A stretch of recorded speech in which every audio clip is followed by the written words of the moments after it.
Je propose que, pour les questions que nous avons ici, je fais un petit soin de poser celles que j'ai, et ensuite on passera le micro dans la salle si nous avons le temps. D'ores et déjà, il y a certaines questions que nous avons recensées ici, et pour faire la transition avec la question de la diaspora, Monsieur Podro demande si le droit de vote des résidents togolais en France peut compter pour un changement au Togo contre l'imposture qui règne depuis 40 ans. Et dans la même logique, Monsieur Sanvi Clifford de Sursaut Togo, que nous saluons et qui fait partie du collectif Sauvons le Togo. Bienvenue Clifford. Quelle est la position du CST au regard de la participation de la diaspora aux élections lorsque les conditions seront réunies? Je pense que nous avons vu les chiffres qui ont été annoncés tout à l'heure. 117 milliards, je crois que ça fait près de 25% donc, du budget que le gouvernement a fait voter cette année. Considérons que le droit de vote donc, est un droit donc, reconnu à tous les Togolais. Et que la diaspora a le droit de voter. Mais si ça ne se fait pas jusque-là, c'est lié au fait que le pouvoir FPT uni considère que la plupart des Togolais qui sont commencés à l'étranger donc sont des opposants. Ils ont quitté le pays à un moment donné. Et donc en fait, si on leur donnait le droit de vote, forcément, on connaît le sens de ce vote.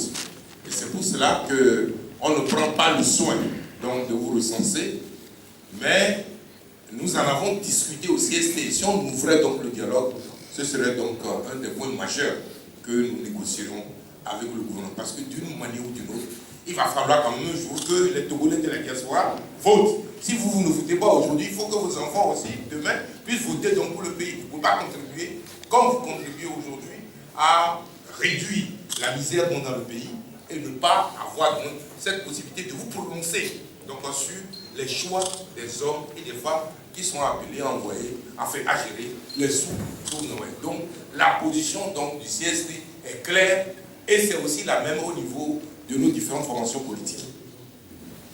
La question du vote de la diaspora est une question très importante. Et elle agite la classe politique depuis, je pense, 93, avant la présidentielle de 93. Mais quand on connaît la capacité, l'obsession à la fraude, n'est-ce pas, l'acharnement du régime togolais à frauder, on est très prudent. Et nous, on se dit, dans son ensemble, certainement, la diaspora est favorable au changement. Parce que, comme tout le monde au Togo, la diaspora est favorable au changement. Mais que vont devenir les votes de la diaspora tant que le système là sera en place et qu'il sera acharné à voler? Comment organiser le vote de la diaspora pour qu'il ne se transforme pas en raz-de-marée du pouvoir en place? J'ai suivi les élections au Gabon, déroulait le vote de la diaspora. Et je peux vous dire que le parti au pouvoir, quand Ali Bongo avait 300, les opposants les plus sérieux avaient 2 ou 3.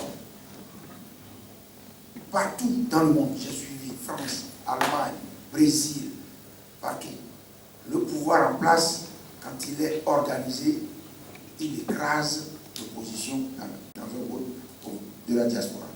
Donc, ce que nous pensons, c'est qu'il faut faire preuve, je sais que la diaspora n'est pas d'accord, hein, faire preuve de prudence, de patience, pour laisser le changement organiser le vote de la diaspora.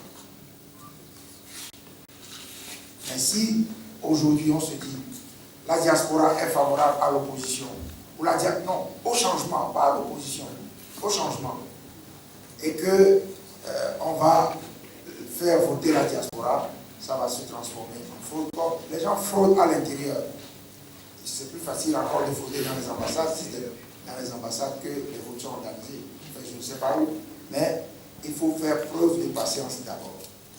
Voilà, je sais que ce n'est pas très populaire ce que je dis là, mais je prends le courage de le dire. Merci. J'étais à l'ambassade du Togo à Kinshasa lorsqu'on a organisé des élections. Évidemment, les Togolais de Kinshasa j'étais allé voir l'ambassadeur avait s'est trouvé. Puis ce jour-là, il y avait des élections et le résultat, à la fin de la journée, je peux vous dire que le résultat qu'ils ont dépouillé, je ne sais pas comment, qu'ils ont présenté à l'ambassadeur, c'est 100% pour le pouvoir. Alors l'ambassadeur dit, mais 100%, c'est pas bon. Oh oui, c'est droit moins. Bon, mettons un non, comme ça va faire au moins 99,4%. Et c'est le résultat qui a été envoyé à l'ONU, avec un seul non. Monsieur le Babier. Donc on se méfie. Deuxièmement, en 92-93, j'étais dans la réflexion pour faire voter la diaspora. Je peux vous assurer que dès que l'idée a été agitée, le RPT avait commencé à faire donner des cartes consulaires à tout le monde au Ghana. Quand je dis tout le monde, c'est tout le monde. Togolais, non Togolais. Contre un billet de 500 cedis. Vous passez à l'ambassade, on vous donne une carte consulaire parce que les gens n'avaient pas de carte d'identité. On vous donne une carte consulaire, vous avez 500 cedis et vous venez voter après. Lorsque on a fait on nous a fait le bilan des Togolais au Ghana et au Nigeria, ça dépassait l'ensemble des Togolais.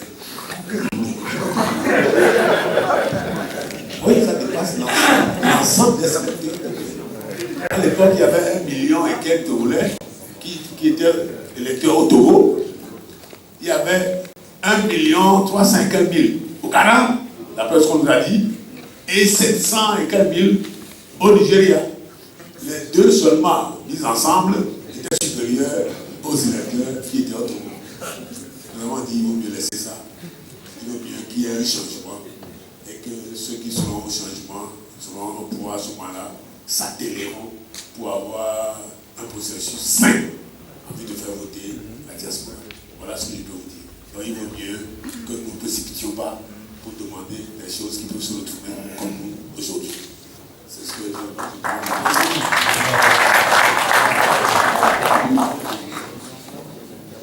Non, en fait, pour Kinshasa, là, je ne sais pas si c'est sous le parti unique que les élections, il fallait préciser ça.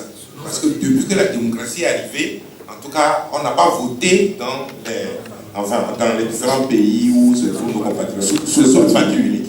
Donc il n'y a pas de crainte, donc on sait qu'on fait 100%.